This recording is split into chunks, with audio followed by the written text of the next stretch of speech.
अस्सलाम वालेकुम दोस्तों रशिया और यूक्रेन की जंग के बारे में तो आप सब लोगों ने ज़रूर सुना होगा और ये मामला अभी तक चल रहा है कि जिसमें अमेरिका और मगरबी ममालिक ने रशिया के ख़िलाफ़ एक मुहाज़ बनाया हुआ है। लेकिन ये आज की बात नहीं है, बल्कि काफ़ी लंबे अरसे से रशिया के साथ अमेरिका और मगरबी ममालिक की दुश्मनी चली आ रही है। तो हम में से बहुत सारे लोगों के जहन में ये सवाल ज़रूर आया होगा कि एक ही रंग और एक ही मज़हब होने के बावजूद रशिया और मगरब एक दूसरे के ख़िलाफ़ क्यों हैं और वो आज तक एक दूसरे से क्यों लड़ रहे हैं। तो ये सब कुछ जानने के लिए हमें तारीख़ में थोड़ा पीछे जाना होगा। तो दोस्तों ये कहानी शुरू होती है सल्तनत रोम से। सल्तनत रोम या रोमी सल्तनत ज़माने कदीम की एक सल्तनत थी कि जिसका दारुल हुकूमत रोम था। इस सल्तनत का पहला बादशाह अगस्टस सीज़र था जो 27 कबल मसीह में तख्त पर बैठा। इससे कबल रोम एक जमहूरिया था कि जो जूलियस सीज़र और पोम्पी की खाना जंगी के बायस कमज़ोर पड़ गया था। वसी और इस इलाकों पर मुश्तमिल इस कदीम रोमन सल्तनत को 395 ईस्वी में 2 हिस्सों में तकसीम किया गया। मगरबी हिस्से का दारुल सल्तनत तो रोम ही रहा, जबकि मशरकी हिस्सा जो तारीख़ में मशरकी रोमी सल्तनत या बाज़ंतीन के नाम से जाना जाता था उसका दारुल सल्तनत कुस्तुनतुनिया बना। कुस्तुनतुनिया का ये शहर एक नामी गिरामी शहंशाह कुस्तुनतीन ने 330 ईस्वी में यूनान के एक जजीरे पर तामीर किया था और इसी के नाम की मुनासबत से ये कुस्तुनतुनिया कहलाया जाने लगा। किला नुमा शहर होने की वजह से ये ज़मीन और समुद्री अतराफ से हमलों का बेहतर दिफा कर सकता था। और इस बाज़ंतीनी सल्तनत में शाम, मिस्र, एशियाई कोचक, थरीस और यूनान के ममालिक शामिल थे, जबकि मगरबी रोमन सल्तनत में बरतानिया, स्पेन, फ्रांस, इटली और कई ममालिक शामिल थे। मशरकी रोमी सल्तनत में जो बाज़ंतीनी तहजीब पनपी इसका मज़हब ईसाइयत, सकाफ़त यूनानी और इंतज़ामी ढांचा रोमन था। लेकिन इब्तदाई करूनी वस्ता के दौरान मशरकी रोमन सल्तनत तहजीब, मुआशी और सकाफ़ती लिहाज से मगरबी रोमन सल्तनत से काफ़ी तरक्की याफ्ता थी। यहाँ पर अदब, फ़लसफ़ा, साइंस और कदीम यूनान और रूमी कवानीन के इल्मी मराकज़ थे, जबकि दूसरी तरफ मगरब में तिजारत और शहरी ज़िंदगी ज़वाल का शिकार थी। कुस्तुनतुनिया तालीमी इदारों, लाइब्रेरियों और बारौनक बाज़ारों का एक शानदार शहर था। फिर मशरकी चर्च और मगरबी रोमन चर्च के दरमियान कई इख्तलाफात पैदा हो गए और इसकी एक बड़ी वजह तो ये थी कि रोमन कैथोलिक फ़िरके को मानते थे और रशियन आर्थोडॉक्स फ़िरके को। दोस्तों यहाँ पर मैं आपको कैथोलिक और आर्थोडॉक्स फ़िरके के बारे में फ़र्क को भी बताता चलूँ। तो कैथोलिक फ़िरके वाले हज़रत ईसा अलैहिस्सलाम को नौज़ बिल्लाह अल्लाह का बेटा कहते हैं, लेकिन इस मायने में नहीं कि अल्लाह ने बेटा जना, बल्कि बेटा इस मायने में कहते हैं कि अल्लाह की सिफ़त कलाम ने ईसा अलैहिस्सलाम की शक्ल का अक़ीदा में ज़हूर किया। और ये लोग तसलीस रखते हैं, यानी कि बाप अल्लाह, बेटा ईसा और रूहुल कुद्स को मिला दिया जाए तो एक खुदा बनता है। तो जो आर्थोडॉक्स फ़िरके वाले हैं ये लोग हज़रत ईसा अलैहिस्सलाम को ही खुदा मानते हैं और इनके नज़दीक खुदा ने हज़रत ईसा अलैहिस्सलाम की शक्ल में ही ज़हूर किया। तो जैसा कि हम बता रहे थे कि मशरकी चर्च और रोमन चर्च के दरमियान कई इख्तलाफात पैदा हो गए। तो इसकी एक वजह तो वही मजहबी थी कि जो मैंने आपको बताई है, और दूसरी वजह यह थी कि पापाए रोम बाज़ंतीनी बादशाह के गलबे की मुज़ाहमत करता था, जबकि बाज़ंतीनी तमाम ईसाइयों पर पापाए रोम की अथॉरिटी को तस्लीम करने से इनकारी थे। तो जो दोनों चर्चों का तनाज़ा मजहबी तकरीबात, मुक़द्दस अय्याम, अमेजिज़, तस्वीर कशी और पादरियों के हकूक़ के सवालों पर था।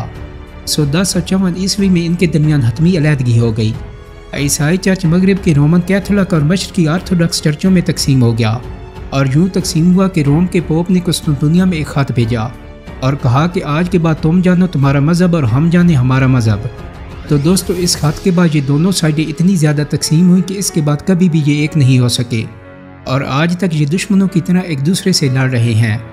लेकिन अब आप ये सोच रहे होंगे कि ये तो मगरबी रोमन और कुस्तुनतुनिया यानी तुर्की की कहानी थी, तो इसमें रशिया का क्या ताल्लुक। तो जैसा कि मैंने आपको वीडियो के शुरू में बताया कि मशरकी रोमन सल्तनत काफ़ी तरक्की याफ्ता और मजबूत थी, लेकिन फिर कुछ अर्से के बाद इस मजबूत ताकत के सामने एक नई ताकत उभरी और ये ताकत अरब मुसलमान थे। तो दोस्तों ये मजबूत और पुरानी सल्तनत ताज़ा दम अरब मुसलमानों के मुकाबले में जल्द ही बेदम हो गई। 642 ईस्वी तक अरबों ने इनसे शाम, फ़लस्तीन, मिस्र और अगली सदी के अवाइल में शुमाली अफ्रीका भी छीन लिया। अरब मुसलमानों ने कुस्तुनतुनिया का मुहासरा भी कर लिया मगर कामयाब ना हो सके, क्योंकि बाज़ंतीनियों ने ग्रीक फायर नामी हथियार से उनके बहरी जहाज़ों को बेअसर कर दिया। दोस्तों इसके अगले काफ़ी साल तक मशरकी रोमन सल्तनत कुस्तुनतुनिया पर मुसलमानों के हमलों को रोकने में ना सिर्फ कामयाब रही, बल्कि 12वीं सदी में सर्बिया और बल्गारिया भी बाज़ंतीनी कंट्रोल में आ गए और सल्तनत तिजारती तरक्की की राह पर गामज़ान हो गई। लेकिन अगली सदी यानी 13वीं के आगाज़ में इनको शदीद धचका लगा।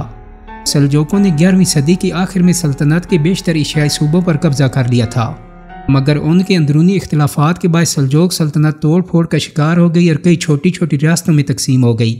تو سلجوقوں کی نااتفاقی اور کمزوری سے فائدہ اٹھانے اور کھوئے علاقوں کے حصول کے لیے بازنطینیوں نے 11ویں صدی کے اخیر میں لاطینی عیسائیوں سے مدد طلب کر لی، لیکن مغربی عیسائیوں کو بازنطینیوں سے ہمدردی کم جبکہ مسلمانوں سے مقدس مقامات واپس لینے کی خواہش زیادہ تھی۔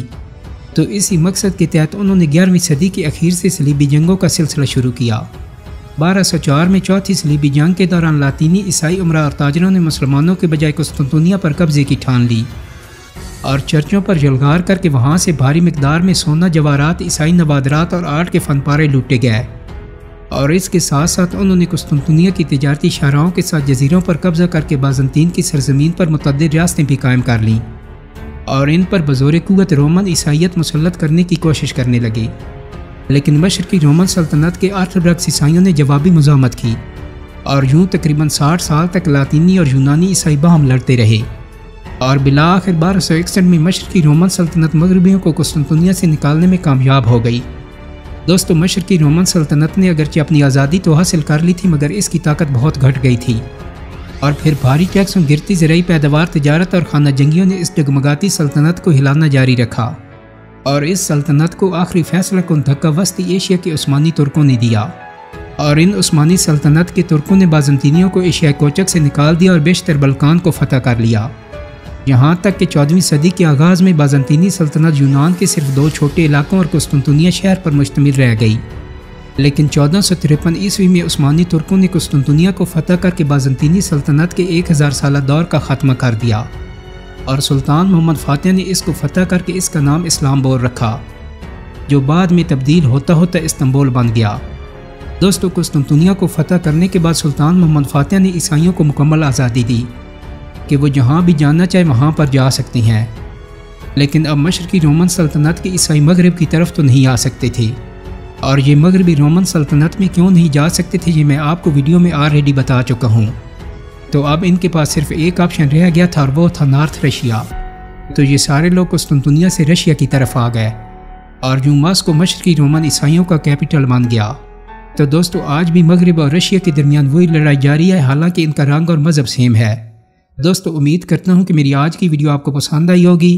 اگر ویڈیو اچھی لگی ہے تو اس کو لائک اور شیئر کر دیں۔ میرے چینل کو سبسکرائب کرنے کے ساتھ ساتھ بیل آئیکن کو بھی کلک کر دیں تاکہ آپ کو میری آنے والی ویڈیوز کا نوٹیفیکیشن ملتے رہیں۔